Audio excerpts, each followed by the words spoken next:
വിശുദ്ധ മർക്കോസിന്റെ സുവിശേഷം 2-ാം അധ്യായം അതിന്റെ 4-ാമത്തെ വാക്യം നമുക്കിത് വളരെ സുപരിചിതമാണ്.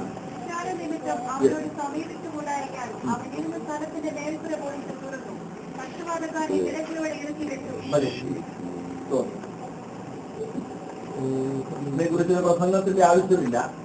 എന്നാൽ എന്താണ് എന്നെ ദൈവാത്മാവ് കേൾപ്പിച്ചത് എന്നുള്ളത് മാത്രമാണ് ഞാൻ ഇതുമായിട്ട് പറയുവാൻ ആഗ്രഹിക്കുന്നത്. പക്ഷപാതക്കാരനെ യേശുവിന്റെ അടുക്കിലേക്ക് തകർന്ന ഭൂമിയിൽ ഒരു വീട്ടിലേക്ക് ആയിരിക്കുമ്പോൾ കൊണ്ടുവന്ന ചരിത്രമാണല്ലോ ഈ വായിച്ചു കേട്ടത്. യേശുവിന്റെ സമീപത്തേക്ക് അടുക്കുവാൻ അവർക്ക് കഴിഞ്ഞില്ല. എന്ത് നിമിത്തം? പുരുഷാരം നിമിത്തം. സ്തോത്രം. പുരുഷാരം നിമിത്തം യേശുവിന്റെ അടുക്കിലേക്ക് ചെല്ലുവാൻ കഴിയാതെ ഇരുന്നവർ നിരാശപ്പെട്ടു പോകേണ്ടവരായിരുന്നു.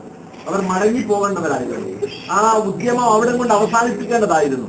എന്നാൽ അവർ അവിടെ കൊണ്ട് അവസാനിപ്പിക്കാൻ തയ്യാറായില്ല എന്നുള്ളതാണ് സ്തോത്രം നമ്മൾക്ക് അവരുടെ പ്രവൃത്തിയിലൂടെ കാണുവാൻ കഴിയുന്നത്.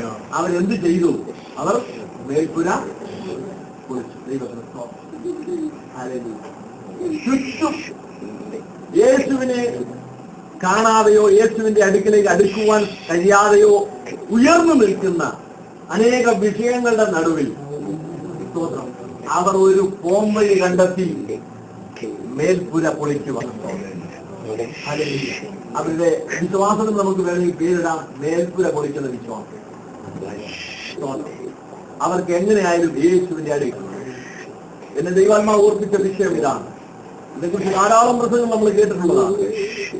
എന്നെ ദൈവാത്മാവ് ഇത് ഓർപ്പിച്ചു. യേശുവിനെ കാണുവാൻ, യേശുവിന്റെ സമീപത്തേക്ക് എത്തിച്ചെല്ലുവാൻ നിന്നെ തടസ്സപ്പെടുത്തുന്ന എന്തായിരുന്നാലും അതിൽ നിന്ന് ഒഴിഞ്ഞു മാറി അതിനേക്കാളും ഉന്നതമായ ഒരു തലത്തിലേക്ക് നീ കടന്നു ചെല്ലുവാൻ തയ്യാറായാൽ നിനക്ക് യേശുവിനെ മഹത്വം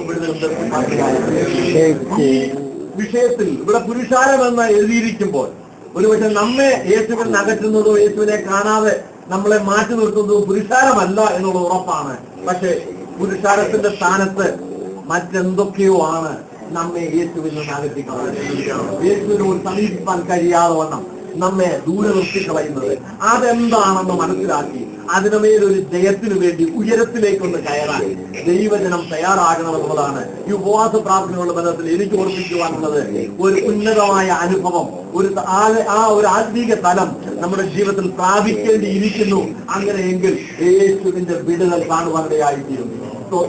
ഈ പുരുഷാരം ആ പക്ഷപാത രോഗിയെ യേശുവിന്റെ സമീപത്തേക്ക് കൊണ്ടുചെല്ലുവാൻ തടസ്സമായി എന്ന് നാം വായിക്കുമ്പോൾ അത് അക്ഷരാർത്ഥത്തിൽ അവിടെ അങ്ങനെയായിരുന്നുവെങ്കിൽ ഇന്ന് നമ്മെ സംബന്ധിച്ച് ആ പുരുഷാരത്തിന്റെ സ്ഥാനത്ത് മറ്റെന്തൊക്കെയോ നമ്മുടെ ജീവിതത്തിൽ തടസ്സങ്ങളായി നിന്നുകൊണ്ടിരിക്കുന്നു. അതുകൊണ്ടാണ് പല ആരാധനകളിലും പല മീറ്റിങ്ങുകളിലും പല സന്ദർഭങ്ങളിലും പല പ്രാർത്ഥനകളിലും നാം യേശുവിന്റെ അടുക്കിലേക്ക് കടന്നു വന്നിട്ട് യേശുവിനെ കാണാതെ മടങ്ങിപ്പോകുന്നു എന്നുള്ള യാഥാർത്ഥ്യം പക്ഷേ നാം മനസ്സിലാക്കണം.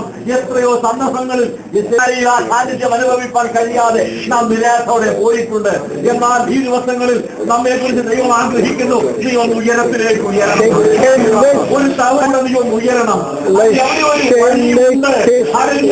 നീ പറയും വഴികളെല്ലാം നീ അറിഞ്ഞു, ഒരു ലക്ഷ്യമില്ല, യേശുവിനെ കാണാൻ സാധ്യമല്ല, അറിയുകയില്ല എന്ന് നിന്റെ ബുദ്ധിയും സാധനയും പ്രവേശിക്കുമ്പോൾ വഴിയുണ്ടെന്ന് ഈ പ്രാർത്ഥനയുള്ള ബന്ധത്തിൽ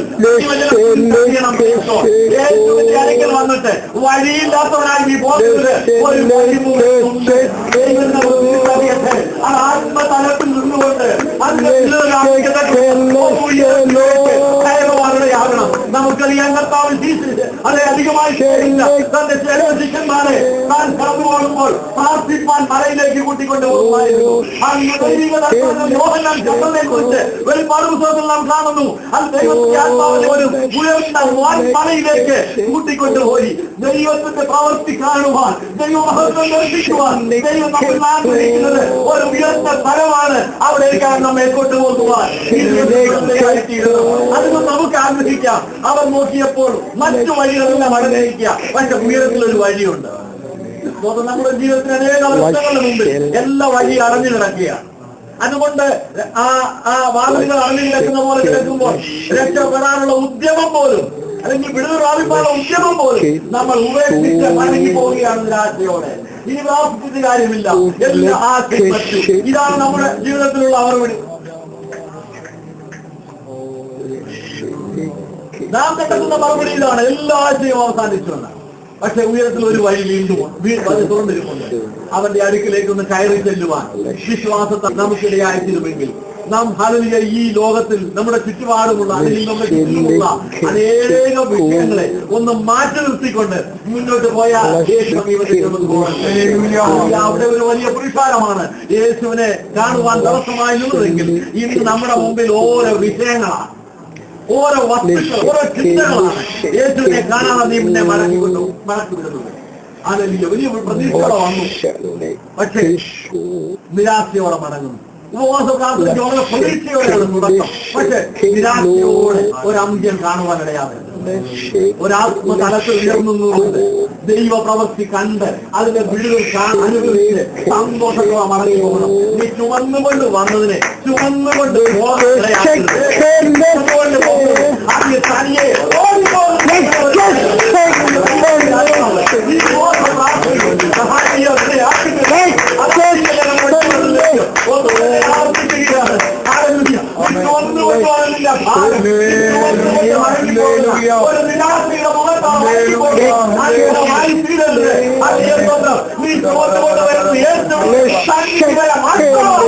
അതിനപ്പുറത്തേക്ക് കൊണ്ടുപോകേണ്ടി വരത്തില്ല. ഈ വിഷയത്തിന് പരിഹാരമുണ്ട്.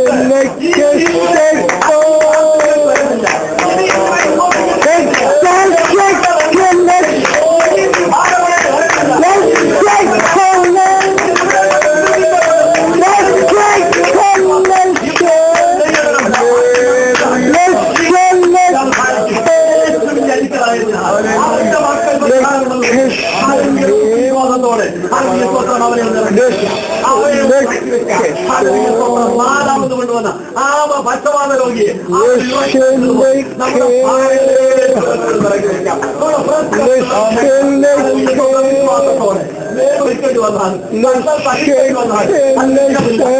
പരിഹാരം ഉണ്ടായേ പറ്റുള്ളൂ. മുന്നോട്ട് പോകാൻ എനിക്ക് കഴിയില്ല.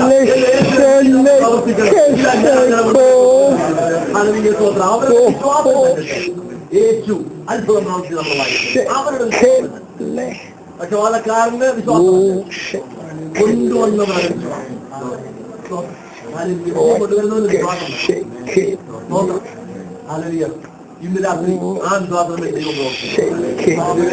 ഒരുപാട് കാര്യങ്ങളുണ്ട്. ദൈവത്തിന് അല്ലെങ്കിൽ നമ്മൾ പറയുന്ന വിശ്വാസം ഉണ്ടെങ്കിൽ സൗഖ്യം പ്രാപിക്കും. ഇതിന്റെ വിശ്വാസം രക്ഷിച്ചിരിക്കുന്നു. പക്ഷെ വിശ്വാസം ഇല്ലാത്ത എത്രയോ പേരെ കർത്താവ് സൗഖ്യമാക്കി. ഏറ്റവും ഉദാഹരണം ഇതാണ്. വിശ്വാസം കൊണ്ടുവന്ന ആളെ കുറിച്ച് ഒന്നും പറയുന്നില്ല, പക്ഷേ ആ കൊണ്ടുവന്നവർക്ക് വിശ്വാസമുണ്ട്.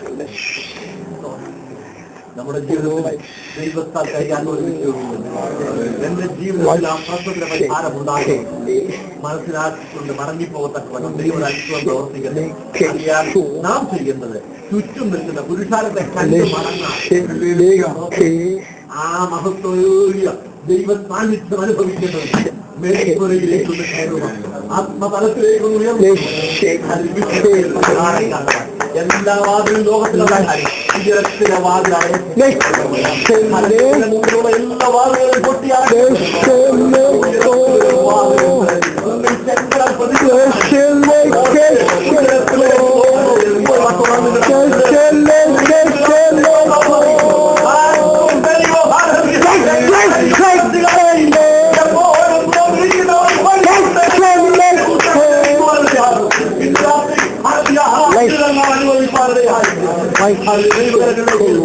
വിശ്വാസത്തോടെ ദിവസങ്ങളിൽ നമുക്ക് ഭാരം ഇറക്കി വെച്ച് കടന്നു പോകാം. ഈ വിളംബരം ചുമ്മിയാൽ മതി, പിന്നെ വന്നോ ചുമ്മിക്കോളും. ഇന്ന് രാത്രി ദൈവത്തിന്റെ ആത്മാവ് ദൈവത്തിന്റെ ആത്മാവ് ആളുകളെ അറിയിക്കുകയാണ്. അതിന്റെ ഭാരം യഹോവയുടെ വെച്ചുകൊള്ളുക. പ്രവർത്തിക്കാൻ നമ്മെ സമർപ്പിക്കാൻ കർത്താവ് നമ്മെ സഹായിക്കുമാറാകട്ടെ.